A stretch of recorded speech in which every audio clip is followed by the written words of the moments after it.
Welcome back. We are here once again for Yay. episode number... 10, No, it's not 10, is it? I think. I think we did episode 9 last time. Wow. We are totally aware of our own podcast with Ian and Ryan. Yep. Well, at least the content's better than our sense of sessions. Yeah, our memory. Well, what the bleep are we talking about today? Our title is still working, but for now, it's OG. Yeah. What the bleep are we talking about today? Yeah, it's a good question. So, what I proposed to you was based on some... Wait. Okay. Let me back up. Okay. I see the hand. Hi. Hi. It's good to see you. As well, you too. I feel like we came in and we were rushing around and I didn't get a chance to just look at you and think, wow, I'm about to have a conversation with this human being. I appreciate that. Do you think it warrants starting over? No. Okay. That can just be part of the episode. So be it. If you're listening out there, take a second and look at the person across from you and think, wow. Say hi. Say hi. Ask them how they're doing. We can get caught up in the rush of life, and sometimes you can just miss out on the little things. Totally. And those are what add up to make life rich and worth living. I don't want to rush everywhere. No, it's hard not to, though. Yeah. With our society. But, okay, so back to the question of the topic. The topic at hand. So, it was Halloween night. Ooh. And I was sitting at a kava bar with two friends. Ooh. And honestly, I don't remember how we got into the topic of conversation, but it had to do with relationships and the spark that comes up at the, in the beginning, and is it a real thing, or is it just driven by urges and chemicals in our body? And so then as a result of that, one of my friends went and did a little AI research to explore this concept. And I shared it with you, and you seemed pretty jazzed by kind of what you thought the conversation could get spurred on by it. And so here we are. It's a big topic, right? So if you're wondering what the bleep we're talking about, it's the big question, right? Because everyone, maybe rare outliers haven't felt it. Some people, I hate to think about anyone that doesn't get to experience this, but the feeling of meeting someone and falling head over heels and just being so overwhelmed with a desire to be close to them, to be talking to them, to be hearing their voice, to be looking into their eyes, to be touching them, holding hands. Ooh. Yep. All those things. Maybe a little nookie. Definitely. I don't know what that means. Whatever it means to you, that's what that means.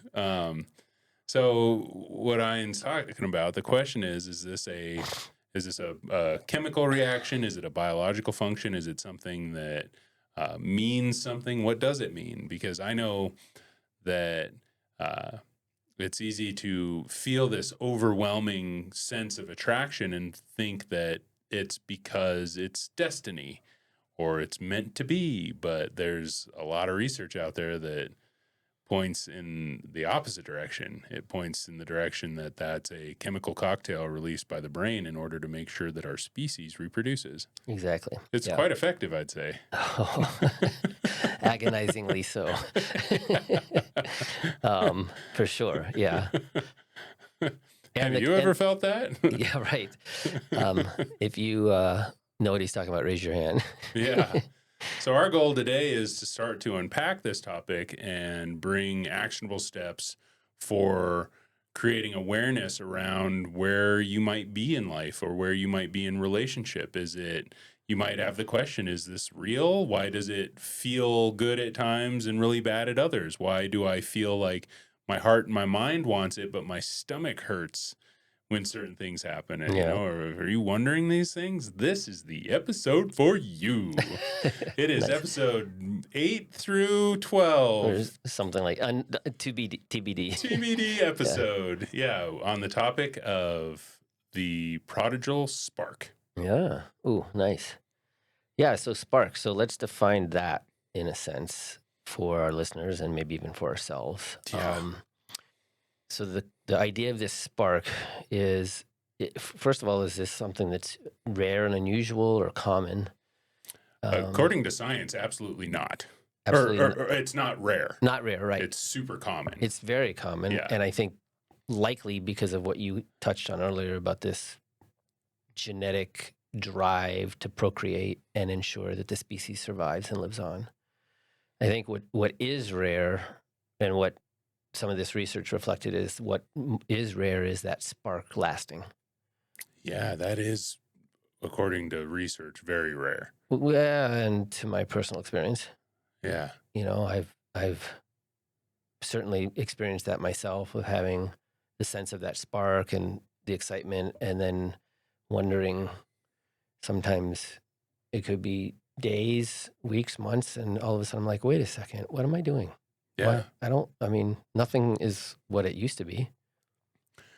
You know, it's we have a lot of information to share today, but one thing that just came up is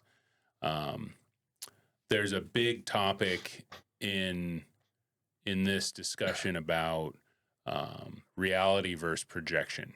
Mm-hmm. It's really easy. We all have our own internal idea of what we want, you know, our Prince Charming or our beautiful princess, and what we want in that person. And I know from experience, and a lot of people understand this, is that you end up feeling these overwhelming feelings of attraction, and then you automatically go, okay.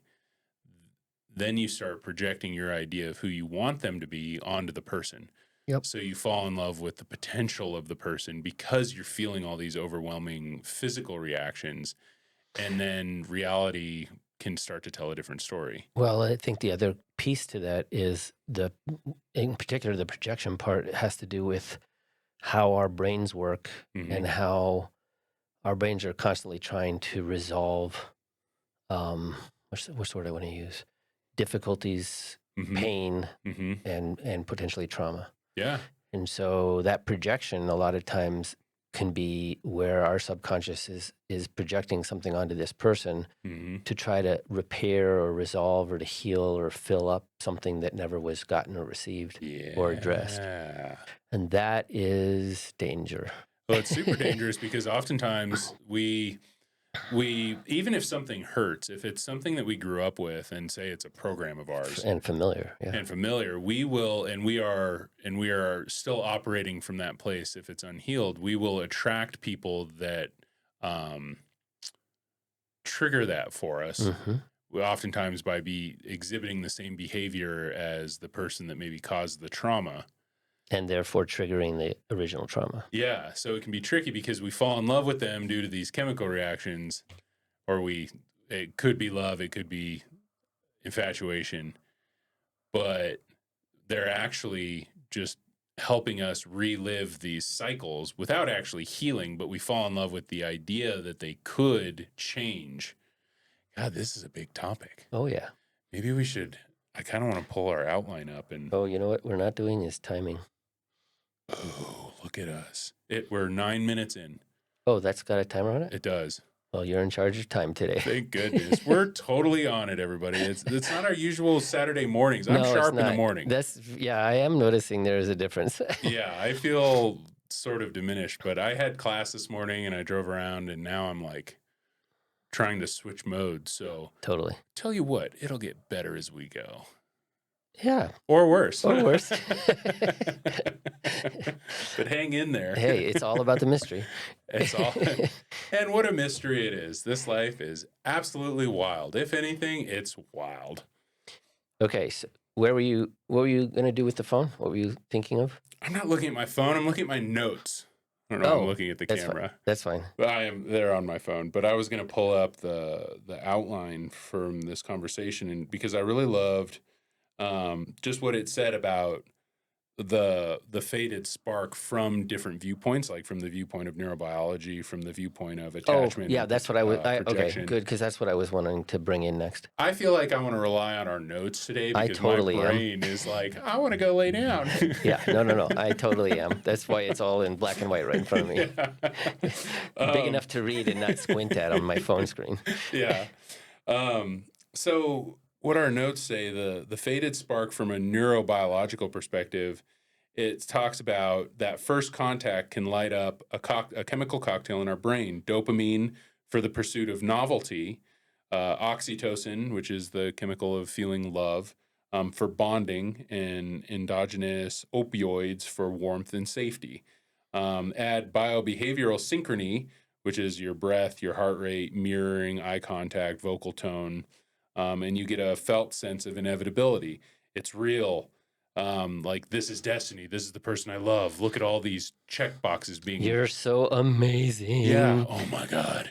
Let's meet. Yep. And this is a real experience. Like, it is real. That feeling is so real. And that's why it hurts when it starts to fade. But this is why we're talking about this, because the goal is to not only understand this spark, but learn how it transitions into a genuine, strong, lasting bond. Yeah, how it can. Yeah. And the alternative is to be present to the idea that most likely it won't. And it's more common than it doesn't. Right. Right. And then how do we navigate that? Yeah. As well. And that's part of, as we grow, hopefully, if we're lucky, we'll learn. Right. And understanding ourselves and understanding what we're looking for in life and how we're repeating patterns can help us understand if we're back in that infatuation projection phase, or if it is something real. Because I don't think it's so much just that, because I don't think it's a problem that if we're in infatuation, because that's going to happen no matter what. Yeah. It's being able to be present enough to recognize more than you're there. Like, totally. Because I think that's the big point of this next piece, the attachment and projection component. Yeah. And just to go back to that chemical cocktail, that like amazing feeling of, inevitability, like, this is the person, this is my soulmate. Like, that is a real experience, and it's not to be discredited. It is incredibly powerful. Totally. But it doesn't guarantee a long-term fit. Correct. So the next part, attachment and projection, our nervous systems scan for familiar patterns. We recognize someone who fits our attachment template. Are they secure? Are they anxious? Are they avoidant? We go, oh, wow, they're just like me. We're meant to be together. Or what happens a lot with attachment is they're not like me. Yeah. And that's more interesting. That's more attractive. Maybe they're how I want to be. Yeah. Or it's just opposite. Like, polarity. So there's an attraction, a polarity, an attraction in the polarity of difference. And it gets tricky because it's like, say you had an abusive parent, that might be what is comfort, like familiar. Normal. Yeah, familiar. And familiar. So you might attract a partner that abuses you because it's what you know. And this is very tangential. Like, I'm doing my best to stay on track. Good, but this topic is big. So we recognize someone who fits our attachment template, whether it's secure, anxious, avoidant, and then project an inner image, the beloved we carried for years in our heart, onto them, our dream person. So we project that onto them. That can feel like destiny. Sometimes it's resonance, sometimes it's repetition, right? So sometimes we are like them, and sometimes they're just triggering things we know. Yep, exactly. You want to read the next one? Yeah, definitely. So we're a team. So the third piece to this, the faded spark concept here, speaks of limerence versus love. The I could lose hours with you feeling often maps to limerence, intense, focused infatuation. It's not fake, but it's phase specific. Deep love widens from narrow spotlight to steady daylight, curiosity, care, repair, and freedom. And that's, I think, sort of the big difference of when it's just a situational infatuation kind of a thing to being able to expand, like it just described, into something much deeper, richer. Totally. That before we continue, I would love to just talk about all that. Can we which part? Just those three big pieces: limerence versus love, attachment versus protection, or projection and the neurobiological piece. Yeah. Maybe we could share personal feelings about that in stories. Were you interested in that? Sure.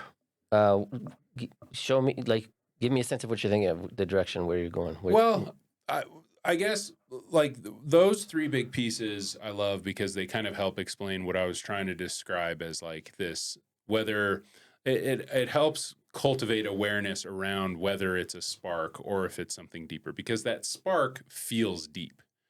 Well, isn't it, correct me if I'm wrong, but I think the truth is it's always a spark. The question is, where does it go? Is it a spark that's short-lived, Well, or I is it a think spark that leads into deeper Mhm. connection?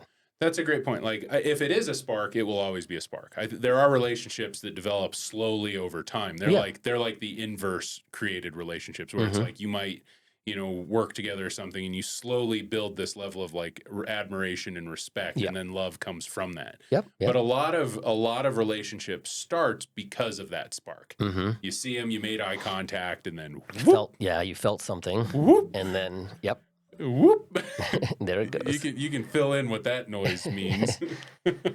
So, So that's a great question. Where does that spark go? mhm. And according to these, that spark, I think, is a biological function. Well, it is According to partly. the neurobiology Yeah, part. yeah. This is what I was just thinking about this. Like, it's kind of like a three-legged stool or something. Like Mhm. these three aspects: the neurobiology, the attachment versus projection, and the limerence versus love. That's funny though. Perfection. Yeah, those are like three legs of the spark. Mhm. And I'm wondering, I'm imagining based on how this is written out, like all sparks possess these three components. I would agree with that. I think whether we know it or not, there's Yeah. definitely a degree. Like, and that's that's one of we always want to bring actionable steps about fostering awareness. Awareness really helps basically everything we do in life. Totally. But like if you're able to recognize whether it's just the chemical cocktail or if you're projecting or if they are genuinely like you, those are incredibly critical awarenesses to have if you're going to understand if it's a spark that's going to last or if it's just the faded The spark. immediacy of the moment. Because humans, I mean, we're designed that way. Like we can fall in love a million times because our bodies, and I guess love is kind of an interesting term here Yeah, because is it that means what it different is? things. I don't even know if that's what this is talking about yet, is falling in love. It's more of that, the spark I judge is referencing that emotional charge. Yeah, that's a much better term for it at this stage. Yeah, exactly. Yeah, I don't know exactly how to define love at this time. Or maybe ever. That could be a whole nother episode because Yeah. it's, because again, to go back to kind of the goal, we're trying to figure out how the spark, just like you said, that incredibly charged emotional and physical reaction to someone, how that grows and how that turns into different things.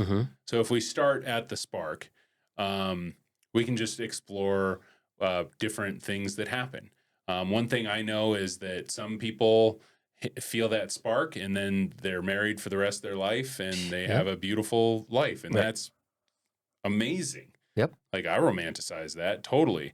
Another thing that I've seen is people feel that spark and they're in that, honeymoon phase of, oh my God, this person is perfect. And then they make a lot of big life decisions like, well, let's move in together. Let's get married. Let's have kids. And then, X amount of time later, usually not that long after, they're not talking anymore. Right. Like, what happens there? And then there's, a broken family and kids trying to navigate what it means to have two houses and all that stuff. That's so rough. What happens there? That's your question? I think that'd be I'm interested in exploring that. Like, well, I guess I'm just going over different pathways so that people can relate. Okay, so I think that's interesting. So I imagine that the third leg here is a lot of what happens there. Of the, the second leg, the attachment and projection part. Yeah.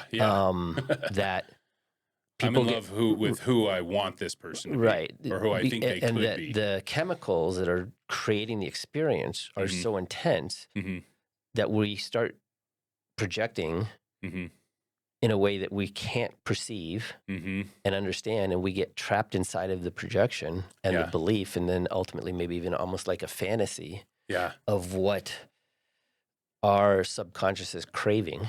Yeah.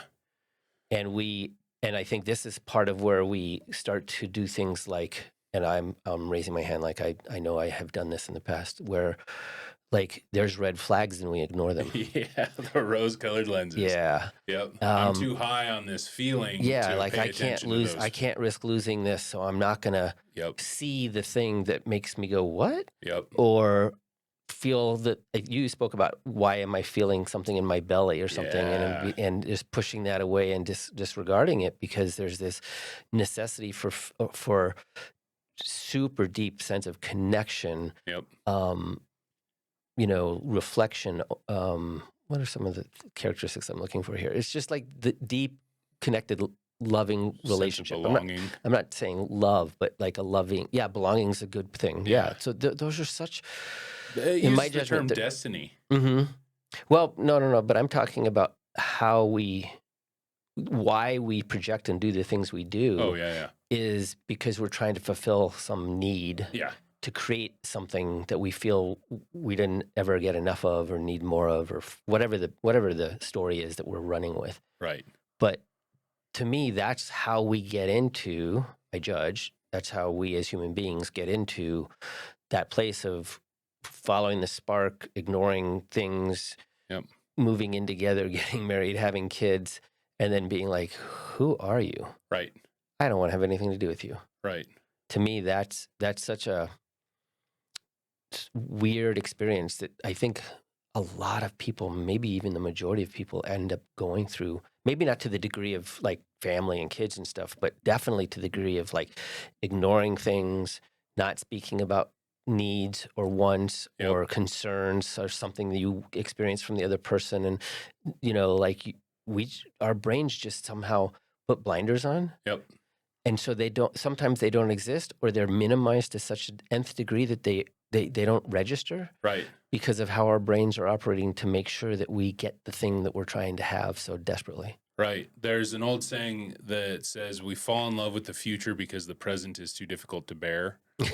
Yeah. So it's just like what you're saying. It's so easy to be like, wow.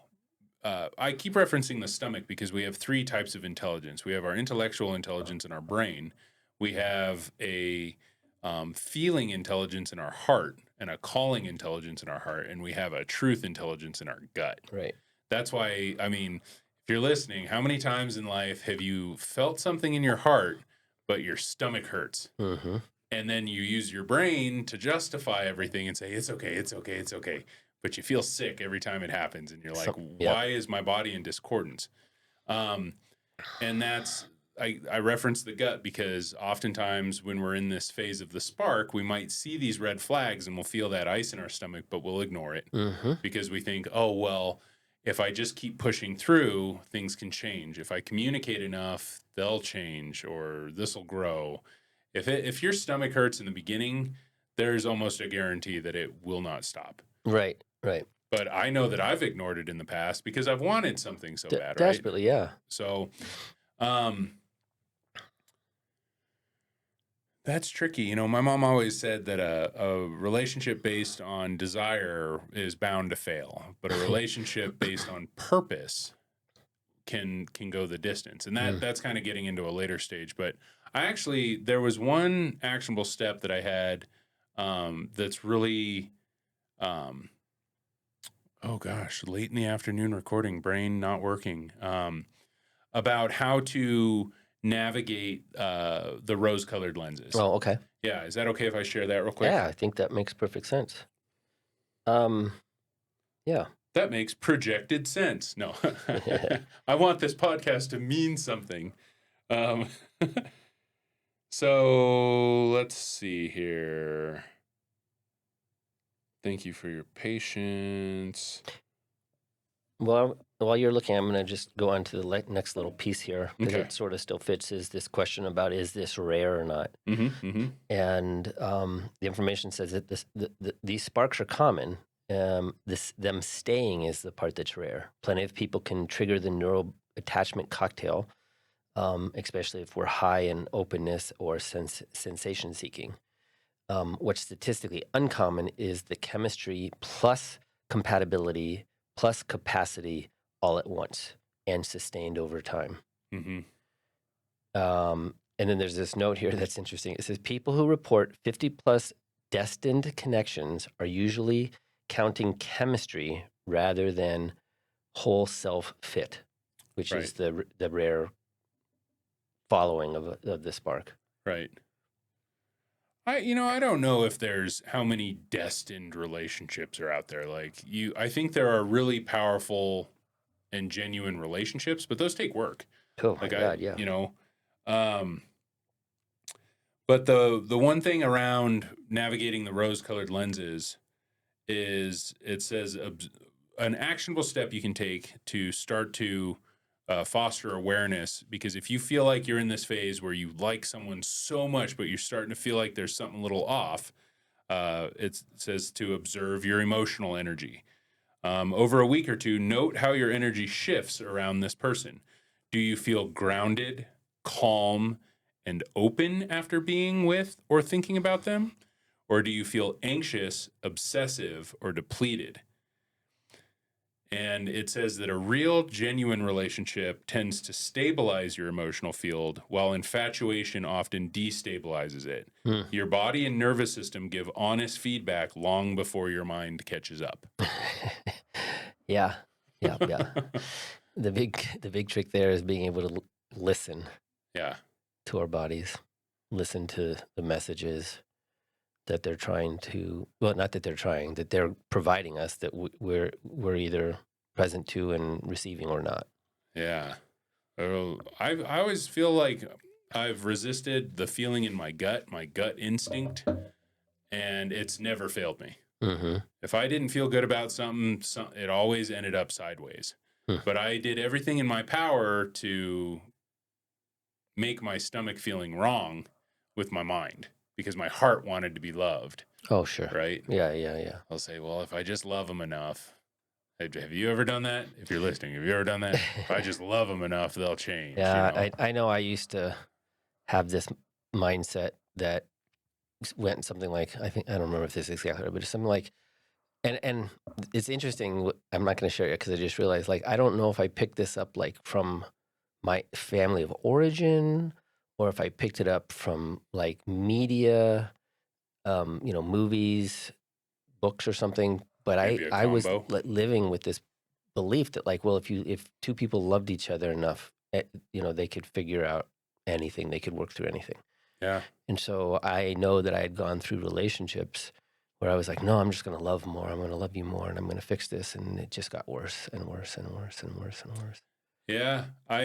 Just to start using the term love, unfortunately, is not enough to make a relationship last. Not even close. It's a piece of the puzzle. Right. It's a really beautiful piece of the puzzle, but it is not enough to support it. It's great in the good times, but love alone it's like a fire. And you have to be able to feed it.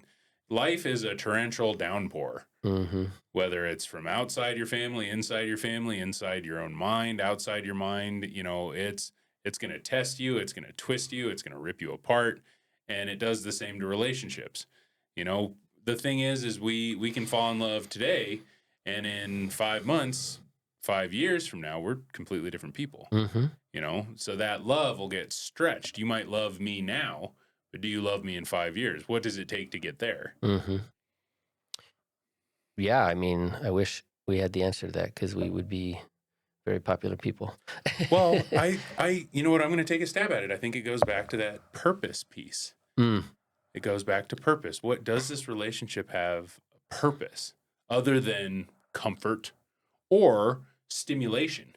Mm-hmm. Does this relationship stimulate me so I don't have to think about other things? Well, I'm going to also add procreation, because I know that there's people that go into relationships with that being well, yeah, but it's beyond just the sexual component. There's a deeper drive where that some people seek relationship because they know that they are supposed to have children. They walk the earth with this sense of themselves as somebody to have children. Yeah. And so then they are entering into a relationship looking for the partner that they think is the right partner to have children with, but they're not looking at the person as whether or not they're the right person to be in relationship with. Right. What are we trying to get at here? I think, well, I guess we're describing all this and working on being able to foster awareness around if this is happening to you in your life as a listener, or, you know, when it happened to us as the half-baked podcast show host this afternoon. But there is an actionable step you can take because like the drive to procreate. Would you call that, could that potentially be a value that someone has? Like they value children, parenthood? It could be, but I think it's questionable too, like what's underlying that drive. Like where's it coming from? Yeah. You know, I was just sitting here thinking about, you know, what you're saying about actionable steps.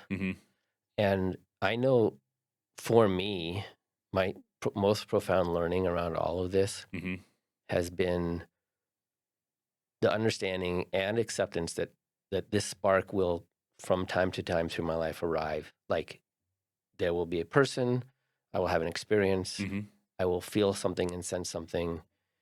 And in most of my life, I've just always pursued it. Yeah. In a way that opened up even more space for shadow and unconsciousness to exist. So will you say more to that? Yeah, like when I in my past, I'd meet somebody and then I would just move very quickly into deep connection. Yeah. And what I've really come to learn is like that is basically the greatest recipe for disaster.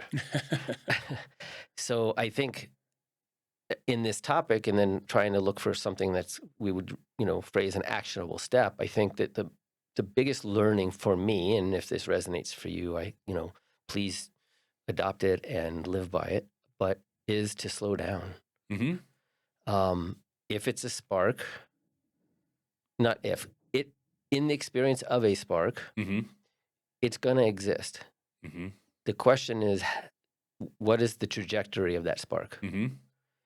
And urgency is not our friend in getting clear around, is this spark something that is fleeting or possesses, you know, much more of a long-term experience? And the only way that can get clear or clear to us is time. Yeah. And so how to avoid, you know, and what I'm about to say really resonates with, for me, like the meaning behind why we've talked about, we're doing this podcast, which is about, you know, helping to try in some small way to reduce suffering. Like this is a lesson that I wish I had learned like when I was in my teenage years, is that when that spark arises, is to slow down, take a breath, seek presence, and witness myself and witness this other person. What's happening? What's showing up? What am I able to take away from and learn about myself? What am I able to take away and learn about this other person?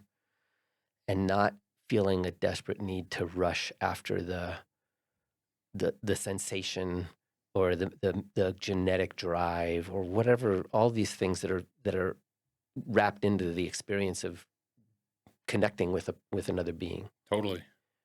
So that to me is a very concrete, actionable step that I think that, you know, could serve everybody, in my judgment anyway. So slow down. Yeah, slow down. That's just good life advice. True. As well, not just as well. Yeah. Definitely. It's really easy to feel like you want to rush when you feel that extremely powerful emotional reaction and physical, because it feels so good. Absolutely. Right? And you want more of it, and it's you do everything you can to keep it at that level, but it's not designed to stay at that level. Right. It can. So here's a reassuring thing. I'm going to use the big L word again. Love that's real doesn't need to go fast. It'll still be there even if time goes by. Now ask yourself this question. If you feel anxious when you're not talking to the person that makes you feel this rush of amazingness, if you feel anxious when you don't talk to them, that could be a red flag. Mm-hmm. If you're meant to be together, that distance in space should only strengthen the desire and not make it feel shaky. Mm-hmm. You know, and that does take time. I think not just time, but also the ability to self-reflect and the ability to understand oneself. When you combine that with time, I think that's the true recipe for understanding how your desires grow and change. Because you could fall in love with someone now, and in 10 years, your set of desires and wants and goals in life could be completely different. Definitely. So it's, it can be tricky because it's like when you feel that overwhelming rush of amazingness, you could feel like that is now your highest priority in life. But I think that's how most people respond to that amazingness. Totally.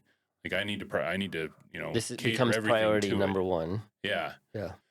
I think it's also likely, I'm just listening to this and thinking likely that's also the reason why we experience so much pain Mm-hmm. in the loss of the awesomeness, the connection, the relationship, Yeah. and the spark. Yeah. Is because we invest so much into it Mm-hmm. so rapidly, Mm-hmm. striving for something, grasping for something, Mm-hmm. that as we slow down and we take our time and we do the reflection about ourselves and question ourselves, question the other person, like we're building solidity Mm-hmm. in the relationship and in the foundation, that if it doesn't work, it almost can then create a situation where it's like, oh yeah, that's obvious. It usually is in retrospect, right? right? But maybe like if we reformulated how we entered into a relationship that's driven by this spark, Mm-hmm. maybe we could shift hindsight into foresight. Well, totally. I think, I always go back to relationship with self. What makes life worth living is our relationship with others. That's what I believe. Mm-hmm. But the health of our relationship with others often hinges on the health of our relationship with ourselves. Absolutely. And one of the ways you can navigate, like, is this really meant for me, or is this just that spark? Spark is not inherently a bad thing. No. It can lead to catastrophic destruction if depending on how you focus on it, depending on how you navigate it. Yeah. I love the old saying, if you like a flower, you'll pick it. If you love a flower, you'll water it. Mm-hmm. Right? So it's like if you pluck that flower out of the ground and you covet it and, oh my God, this feeling, I want this feeling, right? Then you watch it die in your hand. Mm-hmm. Well, because you're choking it or strangling it. Yeah, and you remove it from its roots. But if you love it, you'll say, okay, I'm not gonna hold on to it so tight. I'm gonna take care of it, right? And then nurture it. Yeah.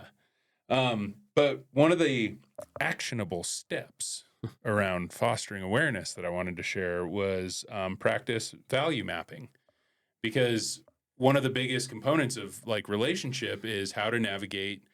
If Ian and I were in relationship, we would inevitably have to figure out how to live life together with my values and his values.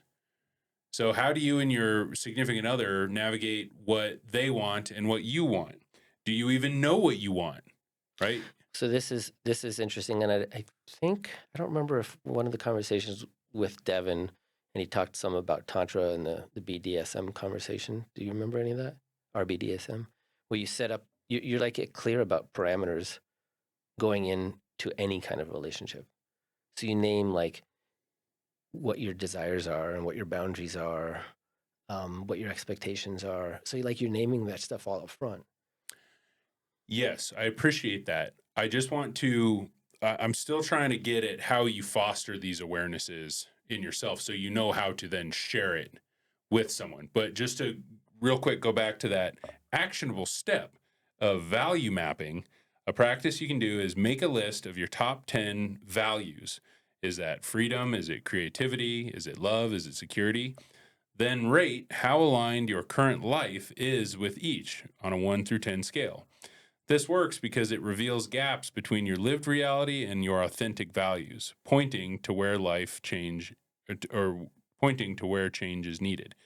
So the whole reason I bring that up is because if you're going to understand if you are following the spark because you're trying to get something that you need versus is the relationship helping cultivate a fertile soil for you to grow and expand in your values, and do you share those values with the person you're in a relationship with? Yeah, that's where I was trying to go with that. But to your point, what you were saying, of course it is powerful. It would be amazing to sit down, and I think it is becoming more common, maybe with Gen Z, where they sit down and they're like, gone is all the nuance, and they're just like, do you have a car? Do you have a job? Yeah. Like, do you like horses? Like, do you like the color orange? Oh, you don't like the color orange? Okay, next. Yeah, right. It's right. like, but formulaic in a sense. Yeah. And because it's difficult, right? Like it's easy to say, explore your values and figure out what you want in life. We're 20-minute mark, Okay. to an hour. Okay. So, and our video is now gone. I know. Okay. Oh, but did we get 40 minutes of video? Couldn't tell you. You're witnessing our experimental, adventurous podcasting live. And we can edit it out as well. Yeah. Well, as much as I want to keep going through that list, I feel like there's so much to talk about on each step of the way. Yeah, it just depends on how deep we want to go. So I want to get more into, I love these. Let's see here. Here is another. So what I'm talking about is I think we've hit a really good point where there's a lot to talk about how to navigate past the spark and understand that if you... Well, is it past or through? Maybe it's more like navigating through the spark because you're not just trying to put it in the rearview mirror. Well, I guess I was saying the word past as in like it in time. There will be a phase where you go through the spark phase. Oh yeah, okay. And then if you are past that, is the relationship real or not? Yeah, is it sustainable or not? Is sustainable or not? That's a better term. It's not that it's not real. All of this stuff is real. The enjoyment or the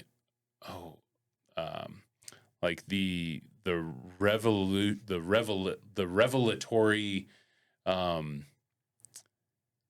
grandness of the spark, right? And the destruction, the emotional destruction that comes from losing that, like that is real. Yeah, it's so real. Oh, yeah. So, but what happens is like people feel that spark and then they think that it's meant to be, right? But if you don't know, and then you end up conflicting because it's like you realize you don't actually want the same things, So in order to navigate that phase or understand if it was just the spark and you're not actually compatible, or if it was the spark and you are compatible, you have to understand yourself. And another actionable step to understanding what you want in life, maybe you've asked yourself this, maybe you operate entirely on this, maybe you've never asked yourself this. Keep a desire journal. You write down anything you find yourself wanting, big or small, whenever you feel it. I want ice cream. I want to go to Japan. I want to have a family with kids. Write it down without judgment. Yeah, I wrote it down. So what if it's the 5th Dippin' Dots I've eaten today? Write it down. And then what you do is you review it weekly. And the reason this helps and the reason this works is because over time, you'll start to see which desires are fleeting and which are deeper recurrent callings. So if you have deeper recurring callings and this person that you're in spark with, let's call it being in spark, right, isn't exhibiting interest or connection with those same callings, that could be a sign that you're in spark, and you might not be compatible afterwards. And that's ultimately okay. It might hurt. It does hurt. It's going to crush you. Like falling out of love is one of the most painful things I think anybody can go through. Certainly. But it's critical in order to get, say you're struggling out of a relationship now and you don't know what happened. I think you probably know more than you think you do because those signs were there. Maybe they didn't line up. Maybe they thought your dream was stupid. That hurts. But what's more important than the way they felt is you sticking to your dream. That's how you can go find another meaningful relationship. God, there's a lot to this topic, isn't there? Yep. So I guess, since we are getting closer to the end, I think today we started to talk about this spark, right? You meet somebody, you make eye contact, and then whoop. Defined it to some degree. Yeah. What it is. And it happens a lot. Like and it's, now, if we're lucky in life, we'll begin to understand, because we'll begin to understand how, we'll begin to understand ourselves enough to know if it's just the spark or if it's signaling something deeper. And I lost my train of thought. I'm sorry, Ian. I'm tired. So let's see. Where do we want to take this? Oh, we were talking about what happens when we feel the spark. Mm-hmm. What happens if the spark goes away? Mm-hmm. And how to understand if it's just the spark or if it's signaling something deeper. And we brought up a lot about cultivating self-awareness around that. And that's the beginning of this topic for us. Cultivating self-awareness, what happens when we feel the spark, why we feel the spark, and how to understand what we do when we feel the spark that could lead to success or failure of the relationship, i.e. the attachment and projection part. Yep.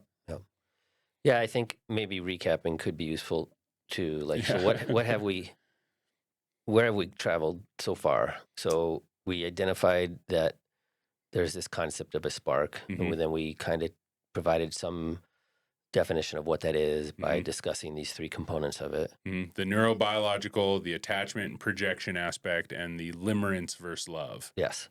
So that's what makes up the experience of a spark. And then we kind of moved into where sparks can lead. And so it's kind of like a fork in the road. This, one fork being that the spark is short-lived and isn't going to, actually, I take that back. It's probably not more than just a single fork in the road because of what we talked about. So it's short-lived, or the spark is something that we follow because desires or attachments or whatever. And so we follow it out into the future and then realize that it's gone. And then we have to navigate that. And then the third one that I'm aware of is, we experience the spark and we navigate our way through the experience with the other person of this spark. And we become conscious enough in this experience to recognize, like, well, this spark isn't lasting, but what I experienced with you is something that I want to continue. And so there's, right now, I'm seeing sort of these three different experiences of a spark that could happen.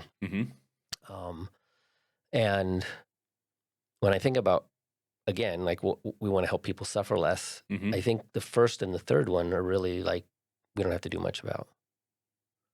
The neurobiological and the... No, the three ways we experience a spark. So the first one was it's short-lived and it's done. The third one was we move through the experience of the spark with this other person. The spark itself fades, but we realize that what has come from the connection of the spark with this person is something that we want to pursue, and that can lead into longevity. Doesn't mean lifelong, but longer than something that's fleeting or faded. But the middle one is the one that I think causes the most pain, which is, here's this spark. We unfortunately blindly pursue it. You use it to sort of fill us up or Right. to fix or resolve or heal something, and we follow the spark out into the future, but we don't ever get clear that the spark has any longevity to it. Right. And We so think it's destiny, and then now we're confused as it, to why it's falling apart. right, but now we could be even years down the road, but Yeah. it's not sustaining. Right. That's the of those three paths that I think this spark could lead us down. Totally. That's the one I think that creates the most pain. Well, and I think what creates so much pain around that, which creates a lot of pain in life in general, is lack of awareness. Yeah. Yeah. You know, because we can be unaware of ourselves and suffering in life because we're out of alignment with our values, and that will make us suffer. Totally. Right? It makes you feel empty inside. It makes you feel bitter. It makes you feel cold.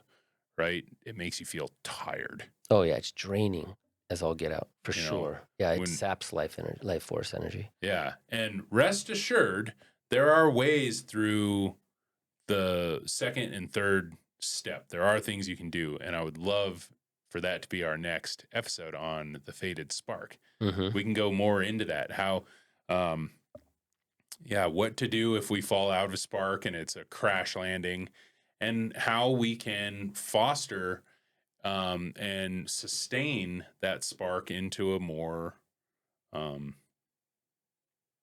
like long-term kind of an experience. Yeah. Yeah. Not a love chapter, but a love book. Okay. Yeah. You know? Yeah. But definitely, you know, some of the things you can do if you're listening, if you're curious about these things, is start asking yourself why you're attracted to someone, what you get out of that attraction. Do you feel calm, centered, rejuvenated after being honest with them? Or do you feel anxious, tired, and drained after being honest with them? That's a huge indicator of longevity. You know, ask yourself, are you getting energy back? Are you the only one, carrying the relationship emotionally? You know, these are big indicators of success or catastrophic. Yeah, longevity, totally. Yeah. Ask yourself what you're doing, why you're doing it, what you get out of it, how much you're putting in. These are powerful questions to ask yourself, for sure. They are, and sometimes they may be too hard. And if that's the case, then trying to do it alone maybe isn't the way to do it. No, I'm laughing because self-awareness is one of the most difficult things I think I've ever done. Totally. It is. You know, taking responsibility for my feelings and my behavior. So, you know, to your point, it is incredibly valuable. If you have someone that you trust in life, go to them and ask them, what about this, you know, ask them when they see you feeling alive and when they see you drained. I like that question because we can't see our blind spots. Right. I might think I'm in the best relationship in the world, but people that love me, that are close to me, or someone that might just be outside of the relationship and has a more objective viewpoint could see that I'm actually trashed. You know? Yeah. Yep. But I'm telling myself, oh, this is it. I got to hold on to it. I got to hold on to it. I got to hold on to it. Right. Totally. Right. Yeah. So that's a good starting point, I think. Yeah. For sure. I think we did good for a sleepy Saturday. Yeah. I do have at least one lesson from this is like, I think we're way better in the morning.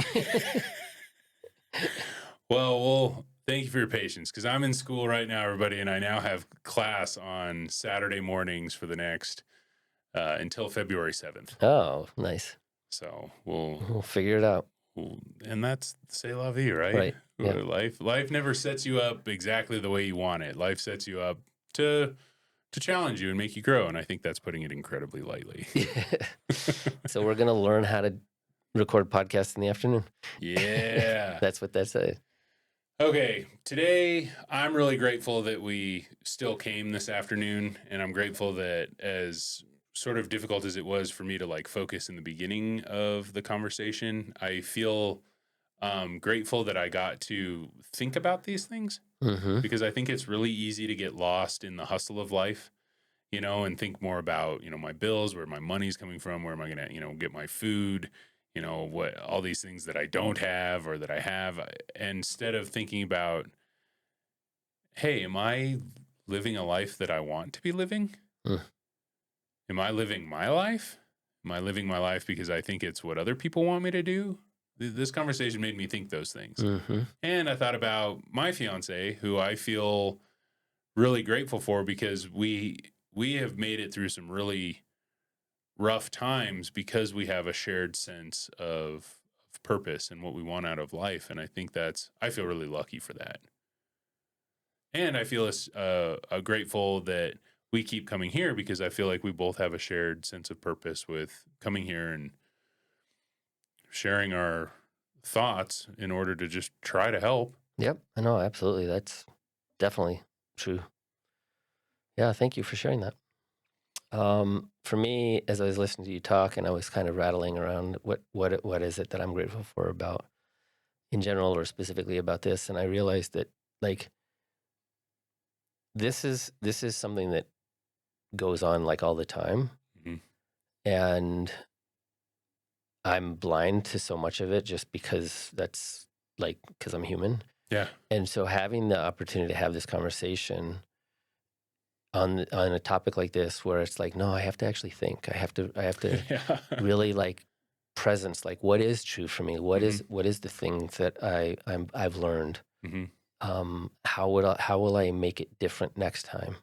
Those kinds of things. And so what I'm grateful for is the opportunity of like the reflection around those things of like, yeah, do I know about the biochemical stuff? I do, but do I really think about the significance of the role that it plays? No, it's always in the background. But now it's like, oh, wait a second. Like, can I hold that little closer to the foreground so that when the next opportunity arises for me, that somebody enters in my life, I can be like, oh, right, here's that feeling. Okay. Yep. Okay. Take a breath. Yeah. Slow down. See how this wants to go. There's no urgency. The things that I would preach to somebody else. This is giving me the chance to remind myself of those things. So that's what I'm really appreciating. That's the most impactful for me today. I need to slow down. I feel so urgent in my life. And when you said that today, sunk in like rain on dry, cracked ground. Nice. Slow down. Yeah. Life's not worth living if we can't slow down and appreciate anything.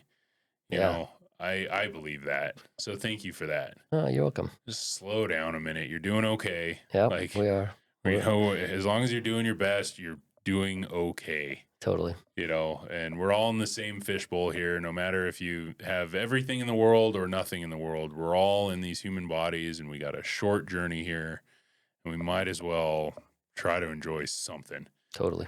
I completely agree. Cool. Let's go enjoy some dinner. I love it. All right. Well, until next time. Thanks, everybody. Tune in next time. We'll continue talking about the faded spark and how to sustain it. Let's see where that leads. And what to do if it wasn't sustained, which is equally as important because it's all very real. Totally. Until next time. Bye.